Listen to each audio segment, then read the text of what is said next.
RJ பாலாஜியோட இயக்கத்துல சூர்யா, த்ரிஷா, நட்டி Natraj, rubber பந்து சுவாசிகா நடிச்சு ரிலீஸ் ஆன படம் தான் கருப்பு.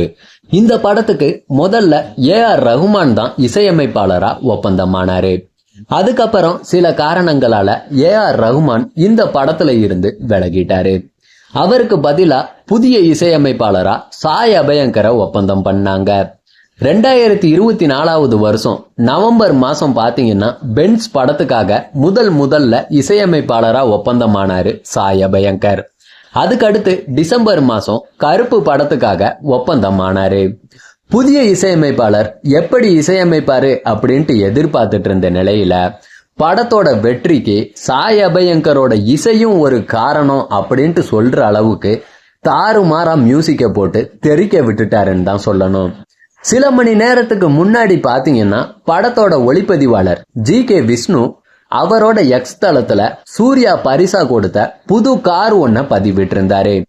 இப்ப சாய் அபயங்கரும் அதே மாடல் காரோட புகைப்படத்தை பதிவிட்டு லவ் யூ சூர்யா சார் அப்படின்ட்டு நன்றியை தெரிவிச்சிருக்காரு. அடுத்ததா இயக்குனர் ஆர்ஜே பாலாஜிக்கும் இதே மாடல் காரை பரிசா கொடுப்பாரா இல்ல இன்னும் விலை உயர்ந்த காரை பரிசா கொடுப்பாரான்றது கூடிய சீக்கிரம் தெரிஞ்சுடுங்க. அதாவது நம்ம நடிப்பின் நாயகன் சூர்யா பாத்தீங்கன்னா ஒரு டைரக்டர் ஆகட்டும், ஒரு தயாரிப்பாளர் ஆகட்டும், இசையமைப்பாளர் ஆகட்டும், படத்துக்காக முழு உழைப்பையும் போட்டாங்க அப்படின்னா ஒரு காரை பரிசா கொடுக்கறத சில பல வருடங்களாவே பாத்தீங்கன்னா அவரோட ஒரு இதா வச்சுக்கிட்டு இருக்காரு. இப்ப அதையே தொடர்ந்து கருப்பு படத்துல வேலை செஞ்சவங்களுக்கும் காரை பரிசா கொடுத்துக்கிட்டு இருக்காரு.